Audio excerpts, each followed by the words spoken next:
Hey, hey, what's happening, Confidence Crusaders? What's going on? Hope you guys are doing well. Happy Monday. Happy crazy mayhem holiday cheer to all of you. As you guys are coming in, say hey. And then as you guys are coming in, I'll repeat this a few times because I know we're just getting started. It has been it has been a week and it's only Monday, right? Anyways, as you guys are coming in, say hey, let me know where it is you guys are coming in from. And then what I want to know in the comments is about how big is your team, right? Because I've had these conversations. Hey there, how are you? I've had these conversations actually a lot with people on my team recently. And so I want to talk about what is the characteristics that are needed for a team, what to be a team leader, excuse me. What are some of the things that you should be doing? What are the things that you shouldn't be doing in order to be a leader? And what are those like core characteristics, right? And so what I have found is a lot of people get burnt out from building a team, right? Because they feel like they are like drudging and like pulling and pulling and pulling teeth to get people to work. If that has ever been you, can you drop a 1 in the comments that that's ever been you, that you feel like, oh my God, I'm working 10 times harder than the other person or than my team, right? And so here's what I want you guys to realize, okay? There are certain characteristics. Hey, Kim, how are you? There are certain characteristics that are very noticeable of a true leader, right? And I want to talk about, before I get into like the drudging and the do's and the don'ts as a leader, I want to talk about what are some of the characteristics as well of a leader, right? Sometimes business is slow. I've heard from many industry legends, I should say, or like trainers in the industry, that businesses are dropped about 40 to 70% right now. Okay. So if your business has taken a little bit of a hit, put a 2 in the comments and know that like it's totally normal right now in the industry that things are a little bit slower than they were. Totally makes sense, right? The economy is a little bit crazy right now. I was talking to a girlfriend of mine and she was telling me that she doesn't do network marketing at all, but her pay got cut by 30%. I have another friend who got laid off. So like things are a little bit rocky, right? So of course, in the network marketing space, what's going to happen is we too are going to take a little bit of a hit, right? The money is just not flowing the same way it was, a few years ago when the government was helping subsidize and they were, money was flowing, right? It's not happening right now. So business is a little bit slower, and that is okay, right? I see some 2s in the comments. Guys, if this is helpful, make sure you're sharing this out to anybody that's on your team, any of the leaders that you have, and definitely make sure that you are, like tagging people that need to hear this, right? Because what a true leader does when times get tough, a true leader a person has 2 choices, I should say, right? They can kind of get frustrated. They can kind of give up themselves. They can get disinterested because it's not easy anymore like it was maybe 1 or 2 years ago. Or a true leader can kind of like dig their heels in and say, okay, it's time to like roll up our sleeves and get busy working harder than we've ever had to work before, right? That is what a true leader does. A true leader doesn't go and hop around to 5 different companies within a matter of like 2 hot minutes. And I'm sorry, I'm just going to say you're going to get me fired up over here because I see it happen all the time where these people are saying, I'm a leader in the network marketing space and you've been in like 5 companies in like a hot minute, right? A true leader doesn't do that because a true leader knows that, guess what? Their team can't keep up with that, right? Their people aren't going to win by going to multiple different companies over and over and over again within a short period of time. They're going to burn through their market really quickly. So a true leader pulls up their sleeves, rolls up their sleeves, and says, okay, I'm digging my heels in. We've got this. We're going to go back to the basics. We're going to go back to marketing the way that we used to do before we had all these viral videos that happened that aren't happening anymore, right? A true leader is going to motivate their team. They're going to get into the trenches again with their team, right? So write this down. Motivation. Somebody put motivation in the description of or in the comments here, right? A true leader motivates, right? What does that mean to motivate? That means to send inspiration, share stories, talk about what's working right now in the moment, right? One of the things that I love about my upline is he's always sharing stories about what is working. And so we're connecting and learning from others, whether it's a sideline, an upline, a downline, it doesn't matter. We're always getting motivated by somebody else because they're sharing what's working right now, right? So a true leader is going to help you motivate. They're going to give you some personal development books to dig into, because what we need more than ever when business is kind of a little bit rocky, what we need more than ever is we need some motivation, right? We need some personal development to pour the belief into us, because it's so easy to be a believer when things are going amazing, but it's a lot harder to be a believer when things aren't going quite the way that you wanted them to go, right? And so the role of a leader is to help motivate and inspire. Put inspiration in the comments below as well, because that is also super duper important as a leader, to go and inspire through stories, through, what's working. All of that is so important as a leader. Okay. So your job is a motivator. Your job is a inspirational, a person of inspiration for your team, and your job is director. Okay, that's the third thing. Somebody put director in the comments. Okay, this is why I said director and I didn't say teacher. Okay, how about keeping the vision and focus? Yes, well, that's the inspiration and the motivation, right? So yes, keeping the vision, like if you know what their goals are and you're constantly reminding them, you got started for this reason, like let's make this happen. Let's not give up because things are a little bit challenging. Let's continue to dive in. Let's continue to work harder, right? But you're also the director. Okay. And notice that I said director and I didn't say teacher. Why didn't I say teacher? Guys, I was a teacher for 15 years, a teacher and a school counselor for 15 years.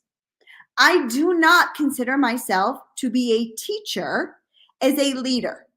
Because what a teacher has to do is they have to sit there and handhold until a person gets something right. So when I was a teacher, I had to keep explaining over and over and over again how you could get 3 times 5. I'm just using this as an example. 3 times 5 if a kid did not understand how to get 3 times 5, right? So it was my job as a teacher to explain it 5 different ways until they fully understood that concept. That is not what you do as a network marketing leader. As a network marketing leader, you are the director, right? You are directing them to trainings that they need to be watching and that they need to be learning from, because I want you to remember this is their business, not your business. You are not there to spoon feed them every single bit of information. Okay, you are there to direct them to the information that is needed for them to be successful. Okay, a mentor, not a teacher, a director, right? So if you think about, like, you go on a cruise, right? I just got back from the cruise and there was always like that cruise director, right? And you're like, okay, where do I go? I want to go to this room or I want to go to there. And they direct me to that location, right? That is what a director does. That is what a leader does. We're there to inspire. We're there to offer motivation, keeping the vision, keeping the focus, but we are not there to spoon feed our team. And if you are feeling burnt out by your team and you are feeling like, oh my God, this isn't working, my team is not working, and they've all fallen off, I want you to know it's not your fault, A.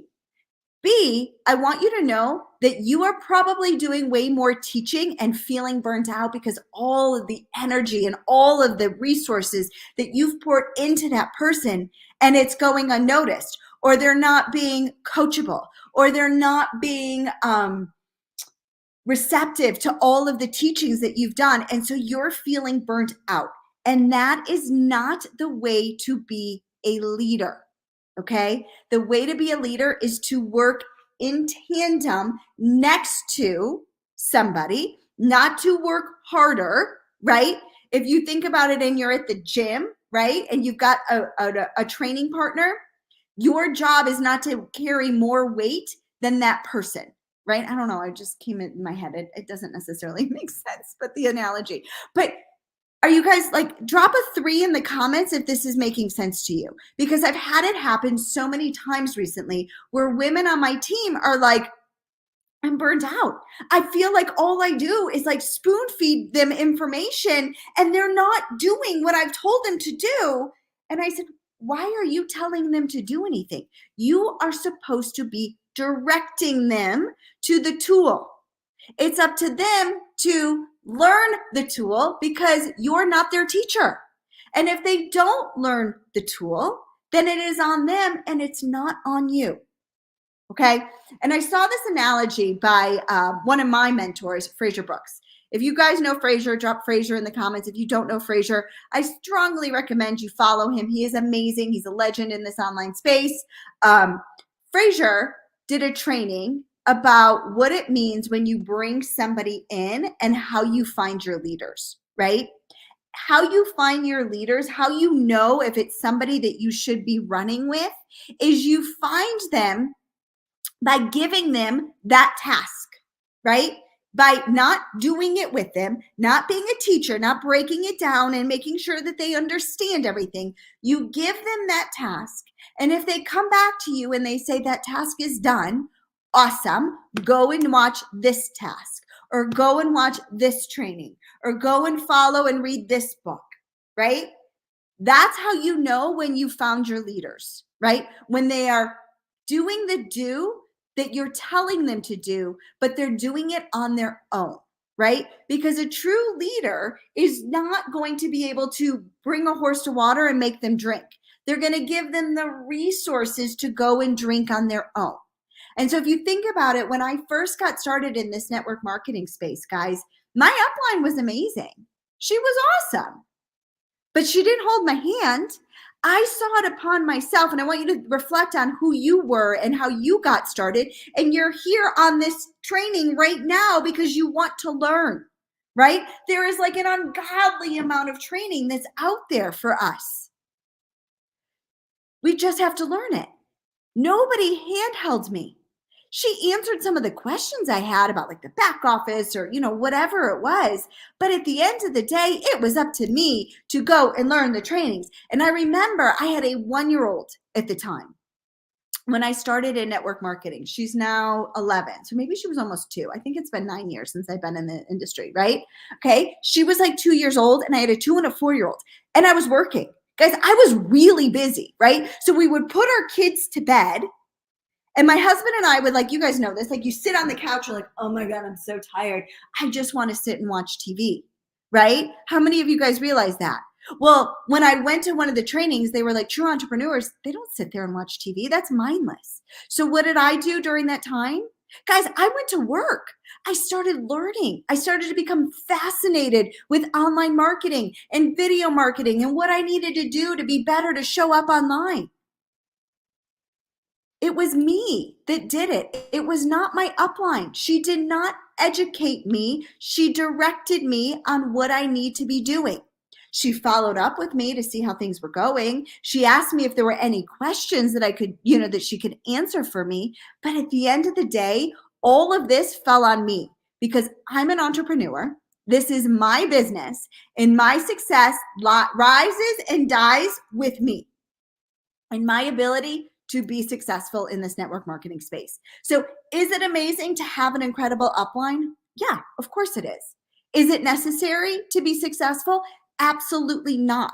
It is not necessary whatsoever, right? So you as a leader are there to inspire, to motivate, to direct, right? Those are the 3 things that your job as a leader need to be doing. Not to be spooning, not to be working harder than they are, and then blaming yourself. I see this all the time too. Blaming themselves when somebody isn't successful or somebody leaves their team, right? You know what I say when I bring in somebody and they don't end up doing anything? This might sound harsh. I say next. It's up to me to find somebody, to find that leader in training, right? Somebody that's hungry, somebody that's a go-getter. I would much rather have a go-getter than an influencer. And I remember Fraser did this training where he was talking about the aces, right? So he was like, he brought out this deck of cards, right? And he said, we bring somebody in, we think they maybe have influence. We think they might be like, oh my God, my new like rock star on the team, right? And we think we found an ace, right? The ace is like the creme de la creme. It's going to change your business, right? And you think you found this ace and you tell them to go and do X, Y, and Z. Go watch this training, go and do this. And they don't do anything. That's not an ace, right? And you recruit somebody that you think might be, they might be okay, but it's going to take some time. And they're so hungry and they're diving into every training and they're committed and you're able to, okay, go watch this, go watch this. Done. Guess what? That person's your ace, right? You cannot make somebody work harder than they want to work themselves. Okay? I want to repeat that. You cannot make somebody work harder than they want to work themselves. You're there to support them. You're there to encourage them. You're there to motivate them. But at the end of the day, this is their business and they need to work it. And if you're relying so heavily on your team to do the work and they're not doing the work, I'm going to say it right here, shame on you. Because what you need to be doing is you need to continue to be recruiting and building up more people into your pipeline to help and see when you can find an ace. But stop trying to drag people in front and behind you with you because they might not want to be dragged. Remember, your goals are not their goals, right? And so you need to meet them where they are. Some people only want to make $100 a month. Perfect, fine, great. This is how you do it. Don't make them want to make, because you want them to make $10,000 a month. That's not their goal, right? And so your goal is to continue to bring in new business builders, continue to support and nurture and inspire, but not to educate, not to be a teacher. There's enough trainings out there because 80%, somebody write this down in the comments, 80% of your job as a leader is your own personal business. 80% is your own personal business and 20% is your team. Think about this. Are you doing the 80-20 rule? Are you 80% of the time working on your own business and 20% of the time on your team? Or is it flipped because you're so busy trying to bring your team with you and then you're so frustrated, right? 80-20, put it in the comments. And I'm telling you, if you do the 80-20 rule, what's going to happen is you're going to have an explosive team. Okay? That is the key. I've learned it the hard way, guys. I was working so much harder than my team and I was getting frustrated. I don't want you to get frustrated. I don't want you to get burnt out, right?